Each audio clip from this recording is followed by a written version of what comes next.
Good day, everyone. This is Jeff Lloyd Francisco, and I will be presenting my proposed conservation program entitled Biodiversity Conservation through Forest Conservation and Carbon Credits in Mindanao, Philippines.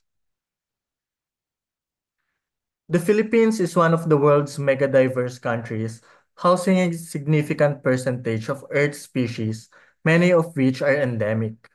Mindanao, the second largest island in the Philippines, is a critical biodiversity hotspot. It harbors the pterocarp forest and serves as a refuge for numerous species found nowhere else. These ecosystems provide invaluable services such as carbon sequestration, water regulation, and climate resilience while supporting local livelihoods. Despite its importance, Mindanao faces alarming rates of deforestation and environmental degradation driven by illegal logging, agricultural expansion, and climate change. This degradation has cascading effects on biodiversity, rural poverty, and public health, including heightened risk of zoonotic diseases. To address these challenges, this proposal outlines a conservation initiative that combines forest conservation, agroforestry, and carbon credit systems. This approach aligns with the Philippine Biodiversity Strategy and Action Plan and supports Sustainable Development Goals 13 and 15, which are climate action and life on land.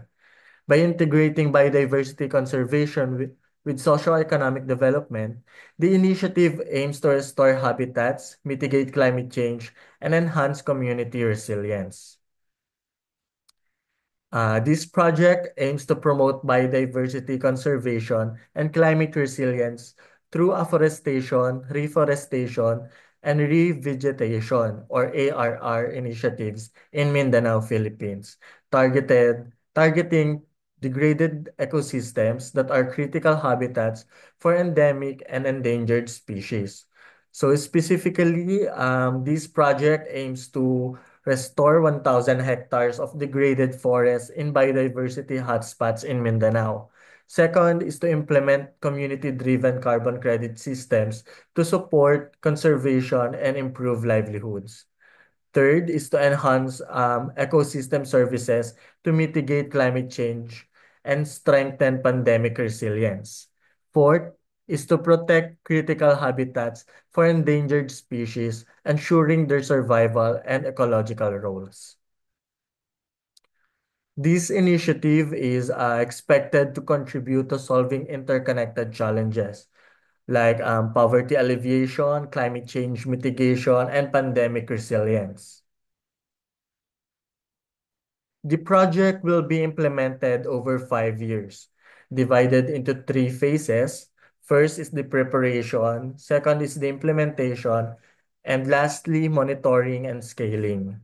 In year one, activities will include site assessments and planning, where baseline biodiversity, carbon stock measurements, and socioeconomic studies will be conducted.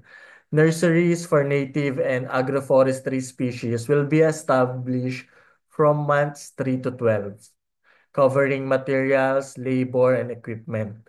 Additionally, stakeholder consultations and capacity building workshops will engage local and indigenous communities throughout months 1 to 12.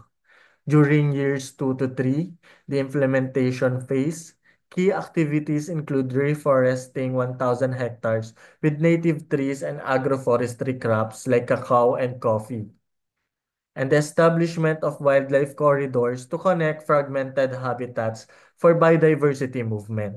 Simultaneously, carbon credit development will focus on creating monitoring, reporting, and verification systems aligned with standards like VCS, Gold Standard, or CSync.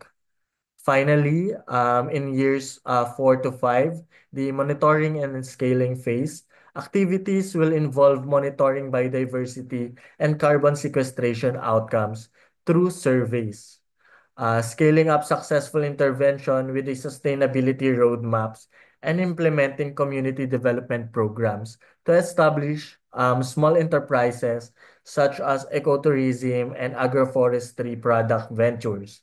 The total project budget is 50 million pesos. To conclude, this proposal highlights a holistic and sustainable approach to biodiversity conservation, climate resilience, and community development in Mindanao. By integrating afforestation, agroforestry, and carbon credit systems, we aim not only to restore degraded ecosystems, but also to empower local and indigenous communities while safeguarding endemic species. Together, with collective action and steadfast commitment, we can ensure a greener, more resilient future for the Philippines and beyond. Thank you for your time and we look forward to your valuable support and collaboration.